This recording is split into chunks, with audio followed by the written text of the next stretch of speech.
Editorial page. We're getting everyone's opinions and if the relationship between Carmelo Anthony and Phil Jackson can be repaired. You saw Melo did not want to talk to Frank or anybody else after last night's loss about Phil's comments from earlier this week when the Zen Master said his star holds the ball too long. This comes after Melo didn't back Phil with all of the posse controversy with LeBron.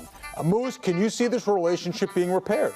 Not to the extent of where they're, buddy-buddy, no. I mean, I think right now it's an executive-player relationship. I think it is what it is. I think Carmelo Anthony is clearly frustrated. And I understand if you read the whole context of the conversation that Phil Jackson had on CBS Sports Network, it reads a lot better than if you just or if you listen to it. Yeah. Right. It's not as damaging to Carmelo Anthony, but enough's enough. If you're Phil Jackson, you're not the coach. You're not coaching the team. It's one thing when he did it, when he was coaching LeBron, when he was coaching Michael Jordan, Scottie Pippen, Kobe Bryant, Shaquille O'Neal, to go out there and get under the guy's skin to try and get the best out of them.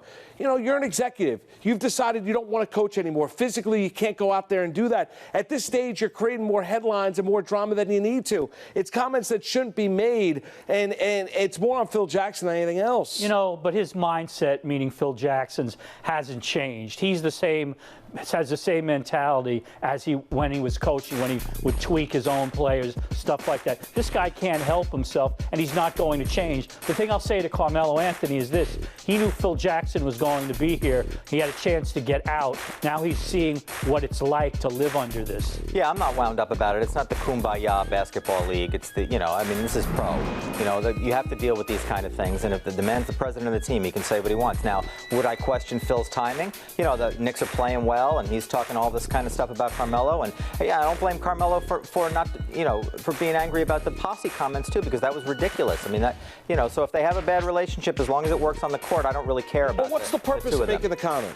I can't defend him. I have no idea. I mean, he could say whatever he wants. Maybe he was being honest. But what is you're trying to get the best out of Carmelo Anthony. He was playing pretty well. But look, you can go back to guys. Let's go back to a guy that was Phil Jackson is good for the media with this, in my opinion. Another guy that was good was George Steinbrenner. I'm glad you brought him up. Steinbrenner, at least Phil Jackson didn't call Carmelo a fat pussy toad like he did Hideki Arabu. By the way, bring up George Steinbrenner. George Steinbrenner to this day is lionized by a great majority of people, wrongly in my mind, but lionized for calling people, calling them out and putting it to them right and speaking honest and truth to them, right? But Phil Jackson said something so timid, so tepid. He said what we all know: Carmelo holds the ball too long. Yeah, but why is that the end of the world? But no, go ahead. Well, there's a little more sense of passive aggressiveness going on between Carmelo and Phil, I think, than with George. George was always out in front, in your face. George called Dave Winfield Mr. May. You're Mr. May, right? All that sort of stuff. So I think there's a little more passive aggressive sort of underlying tension between these two instead of the outright face-to-face. But also, let's also look at when Steinbrenner was thrown out of Major League Baseball. Was he lionized then? No. He was despised, right? Well, now he's when he was talking about when he was thrown out of the game. Now we're talking now. Right. When we're talking about now, people look back and say, "Oh, George was great," but the Yankees built that title and built that run because George couldn't get agreed, right? 100%. So you look at what Phil Jackson does not have that kind of grace period here with this Knicks fan base or with Carmelo Anthony.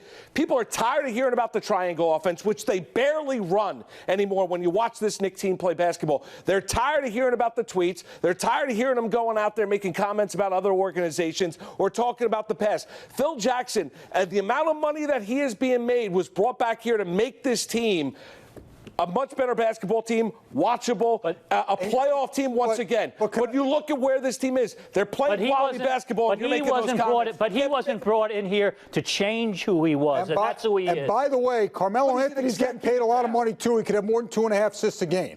He could have more than 2. And by the way, he could move the ball a little bit more. But he could move the ball a little bit more. I mean, come on. Could. Well, let me ask you, do you think he's that kind of player? No, he's mostly a scorer. He's a scorer. But nonetheless, when he had his near MVP year, I know the assists were still the same. Moved the ball around. Wait, last year he led the Knicks in every major statistical category. He was still knocked. He did not have a good year. What did they win? He did not have a good year. The whole team didn't have a good year. You can't wait, hold on a second. Hold on a second. He didn't have much support around. We got to leave it there. We got to leave it there. He did not have much support around. That was a 500 team up until February, and then it all fell apart. He was there for a good part of it. Then with his knee, and then he has to sit out forever and play in the Olympics.